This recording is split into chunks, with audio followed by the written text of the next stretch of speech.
the whole question of indigenous use is always such a tricky topic because uh, uh, for all sorts of reasons, there's a tremendous tendency inside the West to project a kind of timeless wisdom onto peoples who are, it's certainly at this point, and certainly for the last 150 years, been subject to the same process of globalization and modernity that the rest of us had, different context, different rate of speed.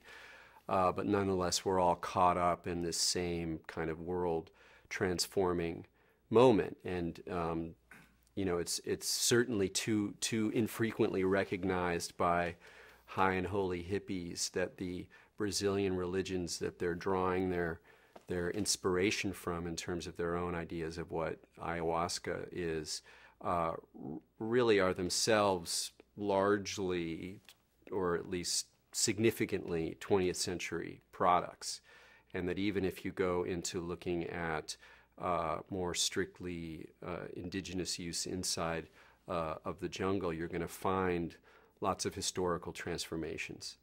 Um, and to my mind, this is actually liberating rather than disenchanting because it shares the condition across the board with different balances. Because obviously, people growing up in the jungle, if they're lucky enough to actually have some shaman healer in their tribal situation, getting a tremendous amount of information that we're not getting growing up in the modern West. But nonetheless, the sort of pure and balanced wisdom of the indigenous use is often oversold.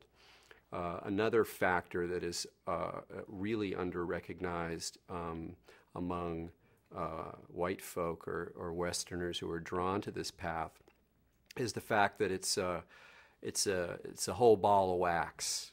It's a two-edged sword.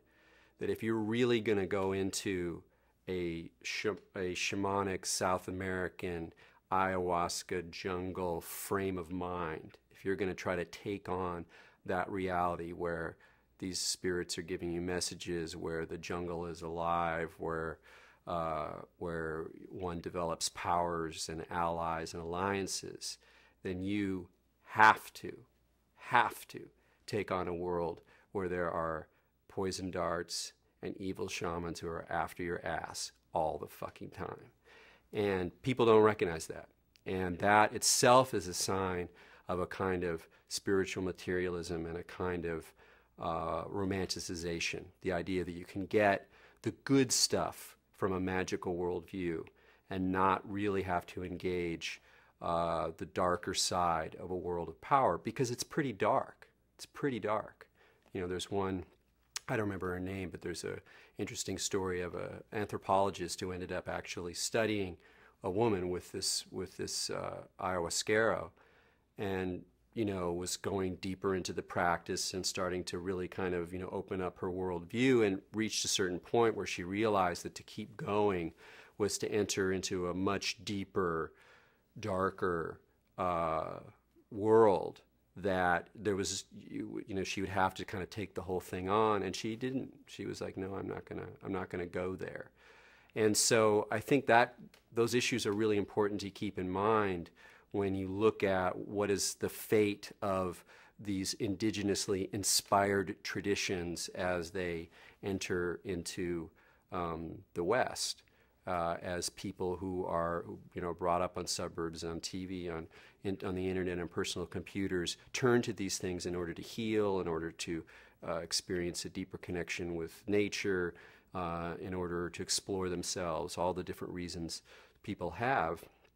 And it seems important to me to recognize that we're building something new, and that there can be relationships of exchange and of inspiration, but that it's really important for the West to take responsibility for its own development of these things. Partly also because there's an extraordinarily distorting factor that that white hippies and white hippie cash has on these indigenous communities, and that even in the best of circumstances, where you're dealing with very mature, integrated healers who are consciously going out there and dealing with the people that they really see, want, and need, and have the right frame of mind to deal with these things. Even in those situations, there's quite a distorting factor. So there's a lot of karma involved in this long-standing Western obsession with the kind of magical other. And I think a certain kind of spiritual maturity comes about by reclaiming the magic that you project onto the other. I mean, this is true even in South America. If you read like Michael Tausig's book on shamanism, colonialism, and the wild man, one of the things he talks about there is the way that inside these communities, which are of course very mixed, there's mestizos and there's these jungle Indians and then there's these jungle Indians, that everyone projects power onto another group. So if you're wounded, you go to the other group's shaman because they have the real juju. And these sort of relationships of projection will be working throughout. And that's, something that humans do. We project power and magic outside of ourselves. And to a certain degree, that's inevitable. But I think that a real maturing of this process is one that honors the ritualistic framework, that recognizes that this material asks to be taken in groups with a leader, with song, with unguents, with